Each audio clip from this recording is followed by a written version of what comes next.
नमस्कार. यापूर्वी अमृतवाणी क्लासेसच्या या चॅनलवर आपण रामरक्षेचा सरलार्थ पाहिला आहे. रामरक्षा स्तोत्र, त्याचं महत्त्व आणि त्याचा सरळ सोपा अर्थ सांगण्याचा प्रयत्न यापूर्वी केला होता. त्यानंतर अनेकांनी अशी नोंद केली की तुम्ही अथर्वशीर्षाचाही असाच सरलार्थ आम्हाला सांगावा. त्याप्रमाणे आज हा अर्थ सांगावा असं वाटतंय आणि म्हणून आपल्यासमोर येत आहे. हा जो सरलार्थ आहे हा सरळ म्हणजे सरळ सोपा असा अर्थ सांगण्याचा प्रयत्न करतोय. यामध्ये व्याकरणाची क्लिष्टता किंवा त्याबाबत अति खोलवर विचार केलेला नाही, जेणेकरून सामान्य माणसाला जो अथर्वशीर्षाचं पठण करतोय त्याला त्याचा अर्थ कळावा, एवढाच यामध्ये हेतू आहे. यात कुठलाही असा दावा नाही की हा जो अर्थ आहे तो 100% बरोबर आहे, तोच बरोबर आहे आणि याचा इतर कुठलाच अर्थ होऊ शकत नाही, असा कुठलाही दावा मी करत नाहीये. ज्यांना या क्षेत्रात ज्यांनी संशोधन केलं आहे, याच्यात ज्यांना अधिक माहिती आहे, त्यांनी जरूर आम्हाला सगळ्यांना कमेंट सेक्शनमध्ये आपलं मत सांगावं. आम्हाला ते नक्कीच मान्य असेल. पण साधारण स्तोत्र बघताना काय अर्थ आपल्याला कळतो तो सांगण्याचा मी प्रयत्न करतोय. पाहूया श्री गणपती अथर्वशीर्ष. या अथर्वशीर्षाच्या सुरुवातीला काही शांती मंत्र आहेत. या मंत्रांचा अर्थ पाहणंही आवश्यक आहे. भद्रं कर्णेभिः शृणुयाम देवाः, भद्रं पश्येमाक्षभिर्यजत्राः, स्थिरैः अंगैः स्तुष्टुवांसस्तनुभिः, व्यशेम देवहितं यदायुः. याचाच अर्थ, हे गणपती देवा, हे गणेशा, आम्ही आमच्या कानांनी चांगलं ऐकावं, आमच्या डोळ्यांनी आम्ही चांगलं पाहावं, आमच्या सुदृढ शरीरांनी आम्ही हे जे काही जीवन आम्हाला सुदृढ मिळालेलं आहे त्यांनी आम्ही देवाची सेवा सतत करत राहावं, अशी या शांती मंत्राच्या पहिल्या श्लोकामध्ये, पहिल्या चरणामध्ये प्रार्थना केली आहे. पुढे ओम स्वस्ति न इंद्रो वृद्धश्रवाः, स्वस्ति न पूषा विश्ववेदाः, स्वस्ति नस्ताक्षो अरिष्टनेमिः, स्वस्ति नो बृहस्पतिर्दधातु. ओम शांती शांती शांती. म्हणजे इंद्रदेव जो वृद्धश्रव आहे, जो सर्व काही ऐकणारा असा इंद्रदेव आहे, तो आमचं शुभ करो. पूषा म्हणजे सूर्य, जो विश्ववेद म्हणजे सर्व काही, सर्व विश्वातल्या सर्व घडामोडी जाणणारा, सर्व काही बघणारा जो सूर्य आहे, तो आमचं शुभ करो. अर्स्तार्क्षो म्हणजे गरुड, जो गरुड आहे, जो अरिष्टनेभिः आहे, म्हणजे सगळी अरिष्ट, सगळी संकट दूर करणारा असा जो गरुड देवता आहे, तोही आमचं रक्षण करो, आम्हाला फळ देव, आम्हाला आमचं भलं करो. आणि स्वस्ति नः बृहस्पतिर्दधातु, बृहस्पती देवही आमचे सर्वांचे भले करो. ओम शांती शांती शांती. आता या शांती मंत्रानंतर इथपासून खरी या स्तोत्राची पुढे सुरुवात होते. आपण म्हणतो ओम नमस्ते गणपतये त्वमेव प्रत्यक्षम तत्त्वमसि. हे गणपती, तुला मी नमस्कार करतो. त्वमेव प्रत्यक्षम तत्त्वमसि, तूच खऱ्या अर्थाने तत्व आहेस. या सृष्टीमधलं जे महत्त्वाचं तत्व आहे ते तत्व म्हणजे तू आहेस. बऱ्याच वेळा आपण हिंदू संस्कृतीचा जर विचार केला तर त्यामध्ये स्वतःकडे सर्व काही मी आहे असा भाव, अहमभाव, हा आपण नकारतो. तो आपल्याला लागू नये, भक्तिमार्गामध्ये तो आड येऊ नये असाही आपण विचार करतो. तसंच कुठेतरी याही स्तोत्रामध्ये दिसतं. गणपतीला देवता मानलेलं आहे आणि त्यामुळे सर्व काही जे आहे ते हा गणपतीच आहे असं म्हटलंय. त्यामुळे त्वमेव प्रत्यक्षम तत्वमसि, तूच प्रत्यक्ष तत्व आहेस. त्वमेव केवलम कर्तासी, या जगामध्ये जो कर्ता आहे तो एकमेव तूच आहेस. त्वमेव केवलम धर्तासी, तूच या सृष्टीचा धारण करता आहेस. त्वमेव केवलम हर्तासी, सर्व संकटांचा नाश करणाराही तूच आहेस, तू एकमेव आहेस. त्वमेव सर्वम खल्विदम ब्रह्मासी, खरोखर ब्रह्म म्हणून जे सांगितलेलं आहे तेही सर्व तूच आहेस. त्वम साक्षादात्मा असी नित्यम. आणि हे सगळं असताना तूच एक आहेस जो आत्मा म्हणवला जातोस आणि तो तू नित्य आहेस. तो तू कालही होतास, आजही आहेस आणि उद्याही आहेस. या गोष्टीला नित्य म्हणतात. म्हणून तूच एक आत्मा आहेस जो नित्य आहेस असं यामध्ये म्हटलंय. पुढे ऋतम वच्मी सत्यम वच्मी. हे जे काही मी बोलतो आहे हे ऋत आहे. ऋत म्हणजे त्रिकालाबाधित सत्य, जे अखंड सत्यच आहे, त्यामध्ये कुठलीही आशंका नाही असं सत्य मी बोलत आहे. आणि सत्यम वच्मी, जे आत्ता मी बोलतोय तेही सत्य आहे. ते ऋतही आहे आणि ते सत्यही आहे. आता असं जे सत्य कथन मी करत आहे, असं जे तुझं गुणगान मी गात आहे, तर अवत्वम माम, तू माझी रक्षा कर, तू माझं रक्षण कर. अववक्तारम, तू हे बोलणाऱ्याचं रक्षण कर. अवश्रोतारम, जो हे सत्य ऐकतोय, जो तुझ्याविषयी गुणगान स्तुती ऐकतोय त्याचंही तू रक्षण कर. अवदातारम, जो एखादा दुसऱ्याला काही देतोय त्याचंही तू रक्षण कर. अवधातारम, जो ही स्तुती, जो हे सत्य धारण करत आहे त्याचंही तू रक्षण कर. अवान उच्चानम अवशिष्यम, जो हे मोठ्या मोठ्याने म्हणतोय, जो तुझी स्तुती मोठ्याने करणार आहे, जो सत्य सर्वांना सांगतोय त्याचंही रक्षण कर आणि माझ्या शिष्यांचंही रक्षण कर. आता हे जे रक्षण आहे ते एकाच बाजूनी कर असं नाही सांगितलंय, ते सर्व बाजूनी कर. मग त्या प्रत्येक बाजूचा उल्लेख आहे, व्यवस्थित कुठल्या बाजूनी माझं रक्षण व्हावं असं वाटतं ती सर्व प्रार्थना आहे. अवपश्चातात, तू माझ्या मागून माझं रक्षण कर. अवपुरस्तात, माझ्या समोर येणारी जी संकट आहेत त्यांचाही तू नाश कर, त्यापासून माझं रक्षण कर. अवउत्तरातात, वरून माझ्यावर काही संकट येणार असेल तरी ते निवारण कर. अवदक्षिणातात, खालून काही संकट येणार असेल, दक्षिण दिशेकडून काही संकट येणार असेल तर त्याचंही निराकरण कर, त्यापासून माझं रक्षण कर. अवचोर्ध्वातात, वरतून अजून वरती जे लोक आहेत त्यामधून काही संकट असेल तर तेही त्यापासून माझं रक्षण कर. अवाधरातात, आणि अत्यंत खाली जर काही संकट येणार असेल, खालच्या बाजूने संकट येणार असेल तर त्या बाजूनेही माझं रक्षण कर. सर्व बाजूंनी, सर्व तोमाम पाही पाही समंतात, सर्व बाजूंनी माझं अत्यंत रक्षण तू सर्व प्रकारे करावंस अशी प्रार्थना गणपतीकडे केलेली आहे.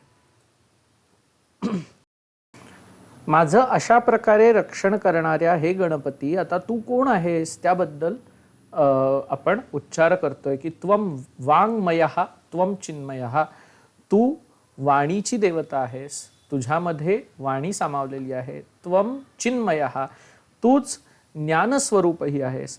त्वम आनंदमयः, आनंदमयही तूच आहेस. त्वम ब्रह्ममयः, ब्रह्ममयही तूच आहेस. त्वम सच्चिदानंदाद्वितीयोसी, इथे आपण थोडासा लक्षात ठेवण्यासारखा उच्चार आहे. सच्चिदानंदाद्वितीयोसी असं नीट म्हणावं, कारण त्वम सच्चिदानंद आणि त्वम अद्वितीयोसी असं म्हणायची गरज आहे. तू अद्वितीय आहेस, तुझ्यासारखा दुसरा कोणीही नाही आणि तूच खरा सच्चित आनंद आहेस, आनंद स्वरूपही तूच आहेस. त्वम प्रत्यक्षम ब्रह्मासी, आणि प्रत्यक्ष ब्रह्म असं ज्याला म्हटलं जातं तेच तू आहेस. त्वम ज्ञानमयः विज्ञानमयोसी, तू ज्ञानमय कोशामधला ज्ञानमय जो आहेस तोही तूच आहेस आणि विज्ञानमयही तूच आहेस. विशेष प्रकारचं ज्ञान देणारा किंवा विशेष प्रकारचं ज्ञान असणाराही तूच आहेस असं गणपतीला म्हटलेलं आहे. या संपूर्ण विश्वाला निर्माण करणारा तू आहेस असं सांगताना आपण म्हणतो सर्वम जगदिदम त्वत्तो जायते, हे सर्व जग तुझ्यापासून निर्माण झालेलं आहे.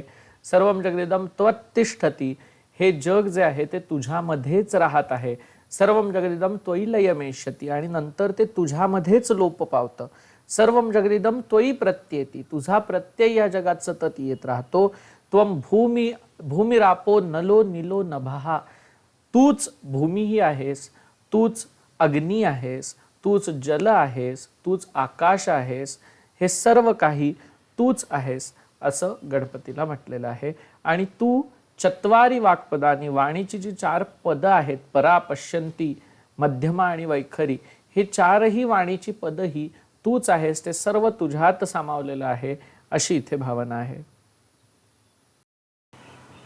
अजून तू कसा आहेस तर त्वम गुणत्रयातीतः, तू तीनही गुणांच्या पलीकडचा आहेस. आता हे तीन गुण कुठले तर सत्व रज आणि तम या तीन गुणांच्या पलीकडचा तू आहेस. त्वम अवस्थात्रयातीतः, तिन्ही अवस्थांच्या पलीकडे तू गेलेला आहेस. जागृत स्वप्न आणि सुषुप्ती या तीनही अवस्थांच्या तू पलीकडे आहेस. त्वम देहत्रयातीतः, तीनही देहांच्या पलीकडचा तू आहेस. स्थूल सूक्ष्म आणि कारण देह या तीनही देहांच्या पलीकडचा तू आहेस. त्वम कालत्रयातीतः, तू तीनही काळ भूत भविष्य वर्तमान तीनही काळांच्या तू पलीकडचा आहेस. त्वम मूलाधार स्थितो असि नित्यम, तू नेहमीच सर्व गोष्टींच्या मुळाशी मूलाधार म्हणून तू स्थित आहेस. त्वम शक्तित्रयात्मकः, तू तीन प्रकारच्या शक्तींनी युक्त आहेस. प्रभू शक्ती, उत्साह शक्ती आणि मंत्र शक्ती या तीनही शक्ती तुझ्याकडे आहेत. अशा तुला त्वाम योगिनो ध्यायन्ति नित्यम, अशा तुला योगी लोक कायम ध्यानधारणा करताना अशा तुला स्मरतात असं यामध्ये म्हटलेलं आहे. त्वम ब्रह्मा त्वम विष्णुस्त्वम रुद्रस्त्वम इंद्रस्त्वम अग्निस्त्वम वायुस्त्वम सूर्यस्त्वम चंद्रमास्त्वम ब्रह्मभूर्भुवः स्वरोम. आता याच्यात काय म्हटलंय की त्वम ब्रह्मा, तूच ब्रह्मा आहेस, तूच विष्णू आहेस, तूच रुद्र आहेस, तूच इंद्र आहेस, अग्निही तूच आहेस, वायूही तूच आहेस, सूर्यही तूच आहेस, चंद्रही तूच आहेस, ब्रह्मही तूच आहेस आणि भूहु भुवः स्वः या तीनही मध्ये हे तीनही तुझ्यातच सामावलेलं आहे असं या ठिकाणी म्हटलेलं आहे. की संपूर्ण ह्या सर्व गोष्टी हे सर्व देवता वेगवेगळ्या नाहीत तर एकच तू आहेस जो अनेक रूपांमध्ये आम्हाला दिसतोस, अशा प्रकारचा आशय यामध्ये आपल्याला पाहायला मिळतो. आता गणेश विद्या म्हणजे काय हे ह्या पुढच्या भागामध्ये आलेले आहे. गणादिम पूर्वमुच्चार्य वर्णादिम तदनंतरम अनुस्वार परतरः अर्धेंदुलसितम तारेण रुद्धम एतत्तव मनुस्वरूपम इथपर्यंत. की ग हे आधी उच्चारायचा, मग अ उच्चारायचा, मग अनुस्वार त्याच्या पुढे द्यायचा, अनुस्वाराच्या पुढे ह्याला चंद्रबिंदी जी म्हणतात तशी देणं आवश्यक आहे आणि त्यानंतर त्याचा मोठ्या स्वराने त्याचा उच्चार करायचा आणि मग ओम गंग असं तयार होतं. याच्यामध्ये गकारः पूर्वरूपम, ग सगळ्यात पहिल्यांदा, अकारः मध्यम रूपम, अ मध्ये आहे, अनुस्वारश्चान्त्य रूपम, अनुस्वार हा शेवटी आहे आणि बिंदुरुत्तर रूपम, त्यावरती बिंदू आहे असं मानायचं. यापुढे नादसंधानम संहिता संधी सैषा गणेश विद्या इथपर्यंत त्यांनी गणेश विद्या सांगितली. की नादाला सोबत घेऊन त्याची संहिता संधी ही म्हणजे ही संधी आहे अशा प्रकारे एकत्र मिळवून ही जी आहे ही गणेश विद्या अशी विद्या सांगितली आहे. आता याचे ऋषी कोण तर गणक ऋषी ही निश्रुत गायत्री छंद, हा निश्रुत गायत्री या छंदामध्ये ती बांधलेली आहे. गणपतीर देवता, याची देवता जी आहे ती गणपती आहे आणि म्हणून ओम गंग गणपतये नमः अशा प्रकारच्या गणपतीला मी नमस्कार करतो. अशा गणपतीची आता स्तुती केलेली आहे की एकदंताय विद्महे, एकदंत अशा गणपतीला आम्ही जाणतो. वक्रतुंडाय धीमहि, वक्रतुंड अशा गणपतीला त्याचा आम्ही ध्यान करतो. तन्नो दंती प्रचोदयात, असा जो गणपती आहे एकदंत असलेला असा गणपती आहे तो आम्हाला प्रेरणा देत राहो अशी इथे प्रार्थना केलेली आहे. आता हा जो गणपती आहे त्याचं स्वरूप कसं आहे, त्याचं रूप कसं आहे, त्याचं ध्यान कसं करावं याबाबत इथे सांगितलंय. एकदंतम चतुर्हस्तम पाशमं अंकुशधारिणम, पाशमंकुशधारिणम रदंच वरदम हस्तम हस्तैर्बिभ्राण मूषकध्वजम.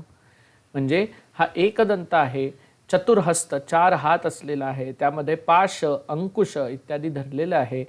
तो अत्यंत शूर आहे, वर देणारा आहे आणि त्याने हातामध्ये मूषक ध्वज, ज्याच्या ध्वजावर मूषक आहे, मूषक नावाचा, मूषक हे वाहन आहे, उंदीर आहे, असा ध्वज हातात असलेला असा हा गणपती आहे. रक्तम लंबोदरम शूर्पकर्णकम रक्तवाससम, सुपासारखे कान असणारा, लंब उदर असणारा, रक्तवाससम म्हणजे चंदन ज्याने लावलेला आहे किंवा लाल रंगाचं वस्त्र ज्याने परिधान केलेलं आहे असा. रक्तगंधानुलिप्तांगम, इथे चंदन ज्याने लावलेलं आहे.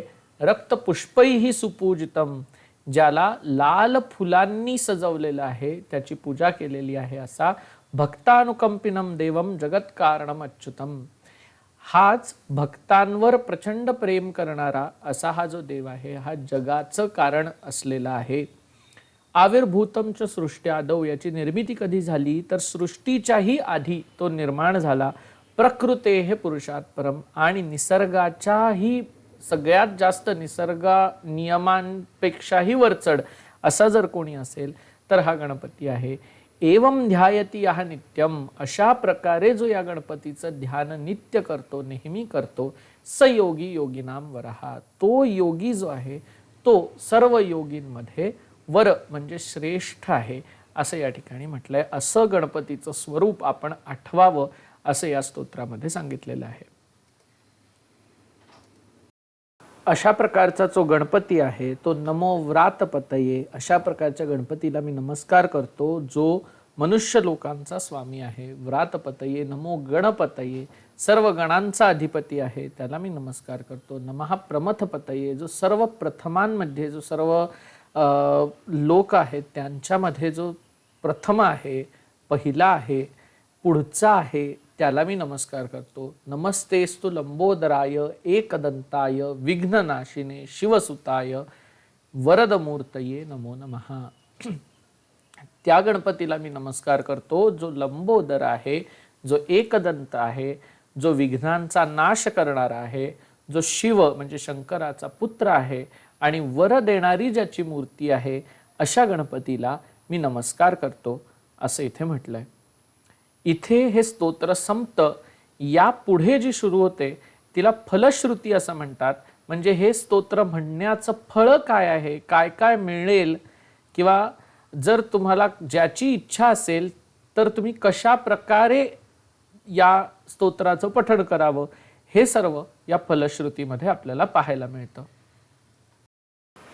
हे स्तोत्र म्हणण्यामुळे काय होतं तर एतद अथर्वशीर्षम यः अधीते, हे जे अथर्वशीर्ष आहे, हे जो रोज म्हणतो किंवा हे जो शिकतो, सहा ब्रह्मभूयाय कल्पते, तो ब्रह्मपदाला प्राप्त होतो. स सर्वतः सुखमेधते, तो सर्व बाजूनी सुख उपभोगतो.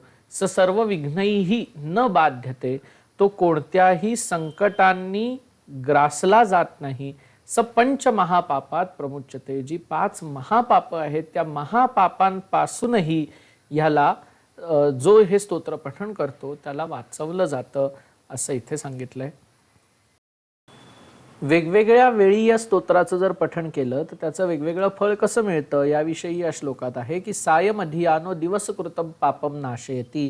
जर याचं पठण संध्याकाळी केलं गेलं तर दिवसा आपल्याकडून जर काही पाप घडलं असेल, नकळतपणे पाप घडलं असेल, तर ते नाश पावतं. प्रातरधियानो रात्रीकृतम पापम नाशयती, रात्री जर आपल्याकडून काही नकळत पाप घडलं असेल तर त्याचा नाश होतो जर तुम्ही सकाळी हे स्तोत्र म्हटलं तर.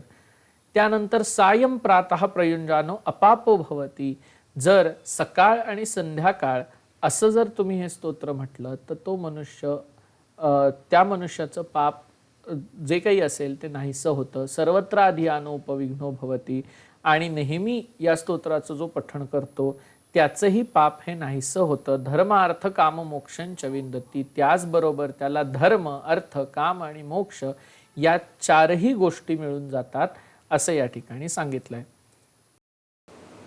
यापुढे अशा प्रकारचं हे जे अथर्व शीर्ष आहे हे अशिष्यायन देयम, जो योग्य शिष्य नाही अशा शिष्याला ही गोष्ट सांगू नये, त्याला त्याचा उपदेश करू नये, किंवा तो जो हे जे स्तोत्र आहे ते त्याच्या करवी सिद्ध करून घेऊ नये. जर असं कोणी केलं, जर मोहानी हे मोह झाला एखाद्याला हे देण्यासाठी, तर तो पापी होतो असं या ठिकाणी म्हटलंय. की ज्याला आपण हे स्तोत्र शिकवणार तो योग्य माणूस आहे की नाही याची परीक्षा करून मग त्याला त्याचा अनुग्रह जे देतात त्यांनी तो द्यावा असं इथे म्हटलेलं आहे. सहस्त्रावर्तनात यम यम कामवधिते तम तम अनेन साधयेत, जर याची सहस्त्र आवर्तन म्हणजे 1000 वेळा हे जर म्हटलं गेलं तर जी जी काही इच्छा असेल ती ती तुमची पूर्ण होईल असं या ठिकाणी म्हटलंय. जो अशा गणपतीला अभिषेक करतो स वाग्मी भवती, म्हणजे तो उत्तम वक्ता होतो. चतुर्थ्याम अनश्नन जपती स विद्यावान भवती. जो चतुर्थीला अनश्नन काहीही न खाता त्याचा जप करतो तो विद्यावान म्हणजे भरपूर ज्ञानसंपन्न होतो असं इथे म्हटलंय. इति अथर्वण वाक्यम. हे जे आहे हे अथर्वण ऋषींचं वाक्य आहे. त्यांनी सांगितलेलं आहे ब्रह्माद्यावरणम विद्यात. त्याला ब्रह्म तत्वाचं आवरण जणू काही लाभतं आणि न बिभेती कदाचन. असा भक्त कधीही घाबरत नाही असं यामध्ये म्हटलंय. यो दुर्वांकुरैर यजती म्हणजे जो दुर्वांसह याचं पूजन करतो सहा वैश्रवणोपमो भवती म्हणजे तो कुबेरासारखा धनवान होतो असं इथे सांगितलंय. या लाजैर यजती जो लाज म्हणजे लाह्यांनी जो याचं यजन करतो स यशोवान भवती तो अत्यंत यश संपादन करणारा होतो. स मेधावान भवती त्याची बुद्धी वाढीस लागते किंवा तो बुद्धिमान होतो. यो मोदक सहस्त्रेण यजती स वांछित फलमाप्नोती. जो 1000 मोदकांनी याचं यजन करतो किंवा याची प्रार्थना करतो त्याला वांछित फल त्याचं जे काही इच्छित त्यांनी जे काही इच्छा केलेलं फळ असतं ते त्याला मिळतं. यहा साज्य समिद्भिर यजती स सर्वम लभते स सर्वम लभते. जो स आज्य समिध म्हणजे जो याची तूप आणि समिधा या दोन्ही बरोबर याचं यजन करतो त्याला सर्व काही मिळतं. अशी द्विरुक्ती केली आहे की त्याला सर्व काही मिळणारच आहे, निश्चितच आहे की त्याला सर्व काही मिळेल. अष्टौ ब्राह्मणान सम्यक ग्राहयित्वा सूर्यवर्चस्वी भवती. जर तुम्ही 8 ब्राह्मणांना हे स्तोत्र योग्य प्रकारे शिकवलं तर तो जो शिकवणारा माणूस आहे तो सूर्यवर्चस्वी होतो असं म्हटलंय. सूर्यग्रहे महानद्याम. सूर्यग्रहण जेव्हा असतं तेव्हा महानदीच्या प्रतिमा सन्निधौ तिथे गणपतीची प्रतिमा स्थापन करून जर तिथे तुम्ही त्याचा जप केला तर सिद्ध मंत्र भवती. तर तो जो मंत्र आहे तो सिद्ध होतो, त्याची चांगली फळं मिळतात. आणि काय होतं तर महाविघ्नात प्रमुच्यते. तो माणूस अत्यंत मोठ्या विघ्नांपासून वाचतो. महादोषात प्रमुच्यते. मोठे दोष त्याला लागत नाहीत. महापापात प्रमुच्यते. अत्यंत मोठी पापं जी असतात ती त्याची निवारून नेली जातात. स सर्वविद भवती. तो सर्व काही जाणणारा होतो, तो सर्व काही जाणणारा होतो असं या स्तोत्रात म्हटलंय. आणि य एवं वेद इत्युपनिषद. असं ज्याला कळतं ह्या स्तोत्राचं जो हे स्तोत्र असं संपूर्णपणे जाणून घेतो त्याला ते प्राप्त होतं. आणि इति उपनिषद असं उपनिषदांनी सांगितलेलं आहे असं या स्तोत्रात एकंदर आपल्याला लक्षात येतं. मला एक इथे जरूर नमूद करावं असं वाटेल की ही जी फलश्रुती आहे ही स्तोत्राचा भाग नसते, ती स्तोत्रानंतर आलेली असते. त्यामुळे हे खरंच असंच होतं का आणि असंच व्हायला पाहिजे का, ह्या ज्या गोष्टी आहेत या अनुभवाच्या किंवा संशोधनाच्या किंवा दोन्हीच्या असा हा भाग असतो. त्यामुळे त्यावर किती विश्वास ठेवावा किती न ठेवावा, त्यामुळे खरंच मला अमुक गोष्ट प्राप्त होईल का असा विचार करून या स्तोत्राचं पठण करू नये. एक चांगलं स्तोत्र आहे, गणपतीची स्तुती आहे, अशा भावनेने या स्तोत्राचं पठण करावं असं माझं वैयक्तिक मत आहे. फलश्रुतीच्या संदर्भात जर काही इतर संशोधनं असतील, त्याबद्दल आपली काही मतं असतील तर ती कमेंटमध्ये जरूर आम्हाला कळवा. आम्हाला ती वाचायला ऐकायला निश्चित आवडतील. खूप खूप धन्यवाद. हा प्रयत्न तुम्हाला आवडला असेल अशी मी आशा करतो. खूप खूप धन्यवाद.